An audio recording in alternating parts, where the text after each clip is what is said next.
Ciao. Videos or playing games on your tablet. You're using applications, also known as apps. An app is a software program that lets you... What it was. I just told you there was something else I was going to talk about, and I can't remember what it was. So instead, I'll tell everybody else that we're here with Bart Busschots this week. He's from Ireland, by the way. Don't know if you know.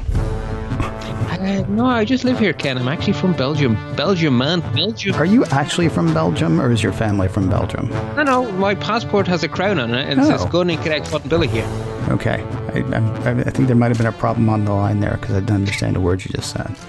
All right. So we did not fight yesterday. No. I don't think we're going to fight today. But you don't agree with me. I don't agree with you, no. So let me back up really quickly and say, I don't want to say that you're a type A personality. I want to say actually that you're an incredible guest to have, because when you had not heard from me by Wednesday morning for the recording that we're doing Friday, you were like, right, I don't know what our topics are, so here are 5 that I'm prepared to talk about. And I'm amazed, because usually it's me going, what would be a good third topic? And Bart Busschots just crushed it. And he sent me this one topic. Well, let me read what Bart wrote. One of the topics that he suggested: why I think the worst thing Tim Cook has yet done is promise to double services revenue. Steve announced the App Store as a break-even thing to make the platform better. Then it turned into a profit center, and in the process made things way worse for users and unleashed a Pandora's box of regulatory scrutiny and scorn. Forgive me, I was stumbling over that because I didn't have my glasses on. Also, it was full of typos because I can't type. No, well, there you go then. So that might not even be your argument. We may completely agree. Talk to me more about your thoughts on the App Store, sir. Right. So when Steve stood up on stage and announced the App Store, he basically said, free apps are free. We're going to charge a fee to other people, but basically this is a break-even thing. The idea is to make the platform better. So this is not a profit center. This is to make the platform better. Okay, and let me stop you right there. Let me stop you right there, if I may. And you believe that? I actually do, because I'll tell you why I do. Because Steve felt that Apple made their money by selling the best phones. Mm-hmm. And the only way to have a best phone is to have it filled with great software don't end up. Why did the Windows Phone die? It's because they couldn't get people to get apps onto it. Okay. Because the Microsoft phone, like Windows on the phone, was actually a genuinely novel and actually quite a nice operating system. It just didn't have any apps. Okay. So I genuinely think in Steve Jobs' mind, it was about making the iPhone better and selling a lot more iPhones. Okay. But Tim saw the writing on the wall in some sense, because iPhone growth can't go on forever, because planet Earth is a finite place. So you can't keep growing at ever faster rates of growth, because people get cranky when the iPhone grows less fast, let alone stops growing, but grows less fast. I mean, there's an end to that road always. Mm-hmm. So Tim's messaging to shareholders was, iPhone growth is going to slow, but don't worry, we'll make it all open services. Was it double it in 5 years, I think is the way he put it? Yeah. And App Store revenue counted as a service. Right. And all of a sudden, you end up with these perverse incentives where Apple are trying to stop Netflix letting you sign up to Netflix inside the Netflix app. And where you have to... They can't even tell you that they have a web page in the app. So if you download the app and you have crawled out from under a rock, you get a Netflix page, a login button, and they can't even help you. They are physically banned from helping you by Apple's rules. Well, that is not Apple looking after number one, which is supposed to be us, the customer. That is not making my iPhone better. Nobody is stopping Netflix from letting you sign up in the app. Netflix is deciding they don't want to pay the 30% commission, bounty, whatever you want to call it, and then 15% the year after that. Well, if you're someone who buys content from one company at a low margin and then sells it to users, 15%...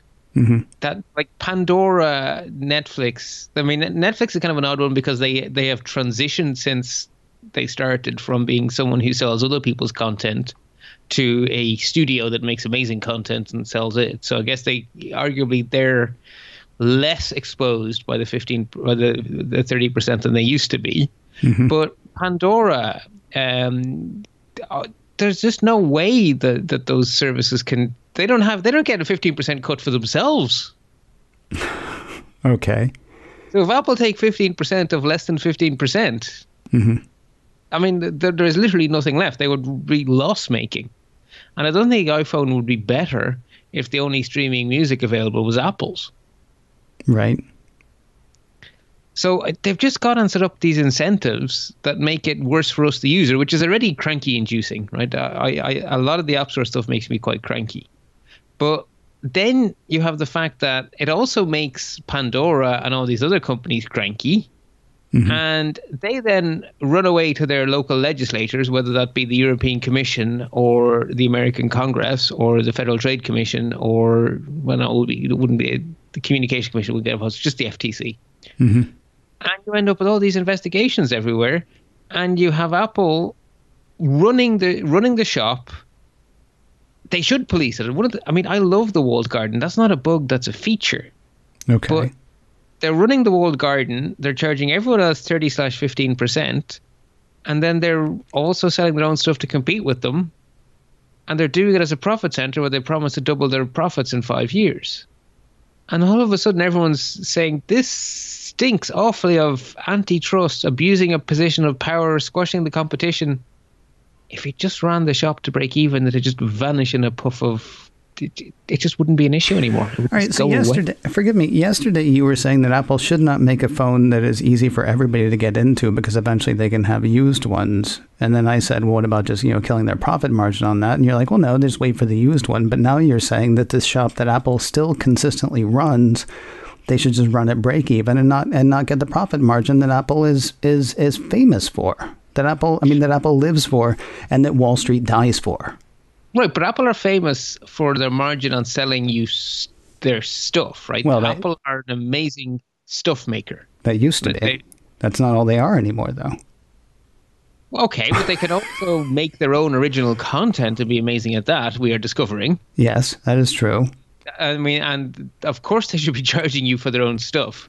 Mm-hmm. But to run a store where the point of the store is to bring others into the platform, because otherwise the platform, it's like keeping the electricity on. It's plumbing for the iPhone. Mm-hmm. Or sorry, not just the iPhone. It's plumbing for the whole of iOS. And if they were, it could be plumbing for the Mac as well. And maybe those lines will finally begin to blur a bit more. So to me, it's infrastructure. It's like, it's like software updates. It's like we don't pay for the OS anymore. They used to charge us for a CD. They used to charge us quite a lot of money for every version of Mac OS. Right. That's part of making the iPhone great. And to me, the App Store is part of that. They also do security updates. They also run the X-Protect stuff under the hood. They're basically running a stealth antivirus on all of our phones. Right. And that's also, they could charge for that. Literally, people's entire business model is charging for that. Right. But they don't, because that's what makes the platform great. See, there are a few things that I would... I mean, first of all, if we go back, and I know it's been a long time now, but it used to be that you could spend your time trying to develop for an operating system that was out there, and it almost didn't matter because there were so few phones that actually ran apps. Nobody actually went there to buy those apps anyway. They weren't nearly as cool. They weren't nearly as exciting. And then for that privilege, the phone manufacturer would keep somewhere between 50 and 70%. That's what they would keep. And so when Apple came along and started doing their thing, it was absolutely revolutionary. Now, I can tell you there are some services that I would never go to their website and put in my information for a few different reasons. Not the least of which is it's a pain in the backside. But then there's also what do I know about their security? What do I know about what it is that they're doing to keep me safe, and what's going to happen when this company gets sold to somebody else, which a lot of times might happen. Mm-hmm. Just clicking that button in Apple, on the other hand, that makes it frictionless as far as I'm concerned. Great. I will do that without even thinking about it. And that is money I don't want to say that Apple necessarily earns, but perhaps Apple deserves, because I'm never, ever, ever, ever giving my information to Pandora. But I will pay for Pandora through Apple. Now, Pandora is a bad example because I don't use Pandora. But But I get exactly what you mean, right? The subscriptions to the newspapers and stuff. Would you give, the Wall Street Journal, they're going to spam you forever and a day. You never give it to them directly because they'll abuse it horribly. I have actually paid the Wall Street Journal before. The biggest problem that I have, though, I pay for Apple News Plus because I got tired of clicking on links in Twitter. I got tired of clicking on links in Twitter that, let me read the first 3 lines and then said, hey, pay me. And it's like, well, no, I want to read this one article. If you give me a good way to pay you 25 cents for that article, and by the way, let me pay you through Apple Pay just right here on my phone rather than going to your site and signing up, then we might be able to talk. But no, I'm not going to pay every single person out there a little bit of money here, a little bit of money there, because first of all, I lose track of who I'm paying for what. And second, I don't know anything about what they're doing.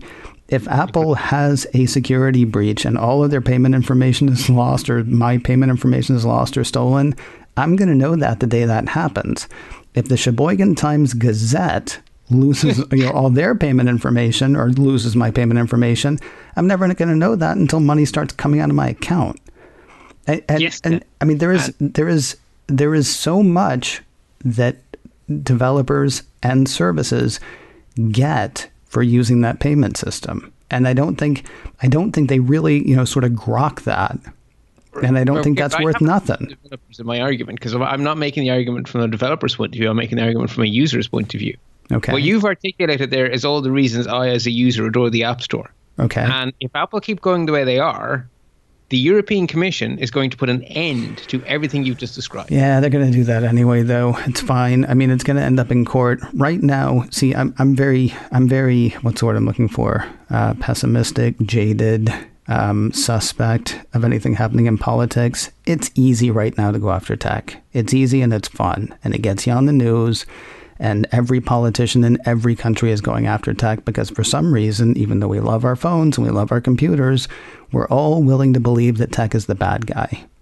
Margarita Vestager is coming for Apple. Doesn't matter what they do. Doesn't matter what they change. Doesn't matter what the arguments are. She's coming. Same thing with Dave Cicilline here in the States and everybody else everywhere else, it seems. She's not a dictator. No, that's true. She doesn't get her way as just the Irish government, right? Right. Yeah. And as Apple, she doesn't just automatically get her way. Yeah. She lost big time last time she came after Apple here in Ireland. So yeah. if Apple are not actually engaging in a conflict of interest, mm-hmm. if Apple are actually a neutral party in this, mm-hmm. then the App Store gets to stay. We get to continue to have what I think is the most amazing thing, the ability to subscribe to something without having to hand over my personal information. That is fantastic. Mm-hmm. And I do not want to lose that. And that's why I want Apple to treat it as infrastructure. I will buy more Apple stuff from you if you can keep this going. Right. This makes your platform great. This will help you sell many things to many people. I'm trying to figure out what other business we demand that they run it at cost. But we demand that they run anything that they do at cost. Well, there's lots of things that are like that.